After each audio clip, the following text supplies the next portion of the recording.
নৌকা ধানের শীষ লাঙ্গল দেখা শেষ, দাঁড়ি পাল্লা এবার গর্বে বাংলাদেশ। বাংলাদেশ জামাত ইসলামী ত্রয়োদশ নির্বাচনের জন্য ইতিমধ্যেই প্রার্থী ঘোষণা করা হয়েছে। আমরা সেই অনুসারে ইতিমধ্যে নড়াইল 1 আসনে আমাদের কার্যক্রম শুরু করেছি, ব্যাপক ভিত্তিক গণসংযোগ শুরু করেছি। জনগণকে আশ্বস্ত করতে চাই, জনগণ যদি আগামী জাতীয় সংসদে এখানে সরকার গঠনের সুযোগ দেয়, তাহলে আমি নড়াইল 1 আসন তথা কালিয়ার গুরুত্বপূর্ণ একটি অঞ্চল নড়াগাতি থানার এই বর্দে মাহাজন টোটাল নদীর ওই পারে 4টে ইউনিয়ন, এপারে একটা ইউনিয়ন, এই 5টা ইউনিয়নের সংযোগে আমাদের যে একটা বন্দর রয়েছে, এখানে কিভাবে ব্রিজ নির্মাণ করার মাধ্যমে ব্যবসায়ী শিল্পনগরী হিসাবে এখানে গড়ে তোলা যায়, সেই প্রচেষ্টা আমার পক্ষ থেকে, আমার দলের পক্ষ থেকে আমরা সর্বপ্রথম একটা উদ্যোগ গ্রহণ করব। এবং এখানে ব্যাপক ভিত্তিক কওমি মাদ্রাসা রয়েছে, কওমি মাদ্রাসাটাকে কিভাবে আরও বড় করা যায়, বিশেষ করে এখানে দাওরায় হাদিস নামে যেটা আমরা জানি, সে ধরনের কোনো কওমি মাদ্রাসা এখানে প্রতিষ্ঠিত হয়নি, সে ব্যাপারে বিশেষ গুরুত্ব প্রদান করা হবে। একটি মাদ্রাসা আছে আলিম পর্যন্ত, এটাকে কীভাবে ফাজিল উন্নীত করা যায় সে ব্যাপারে আমি বিশেষ পদক্ষেপ গ্রহণ করব।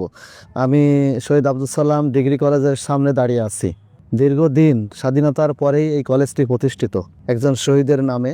আমরা আশা করেছিলাম কলেজটি অনেক আগেই, কালিয়ায় টোটাল উপজেলার ভিতরে কোনো অনার্স কলেজ নেই, আশা করেছিলাম যে আমরা কলেজটি অনেক আগেই অনার্স উন্নীতকরণ, কিন্তু সেটা এখনো হয়নি। তা আমি ওয়াদাবদ্ধ, আগামী দিন বাংলাদেশ জামাত ইসলামী সরকার গঠন করার পরে ইনশাআল্লাহ সরকার গঠন করবে এবং কালিয়ার এই কলেজটি অনার্স কলেজ রূপান্তরিত করার জন্য আমাদের পক্ষ থেকে প্রথম প্রস্তাবনায় আমরা আনার জন্য সর্বতভাবে চেষ্টা করব।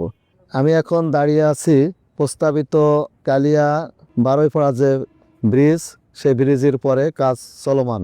আমরা আশা করতেছি ব্রিজের কাজ 2026 সালের জুনের ভিতরে এটা শেষ হবে। আর দ্বিতীয় হচ্ছে যে ব্রিজের পাশেই আমরা দেখতেছি এখন বিশাল বিস্তীর্ণ এলাকা নদী ভাঙ্গন।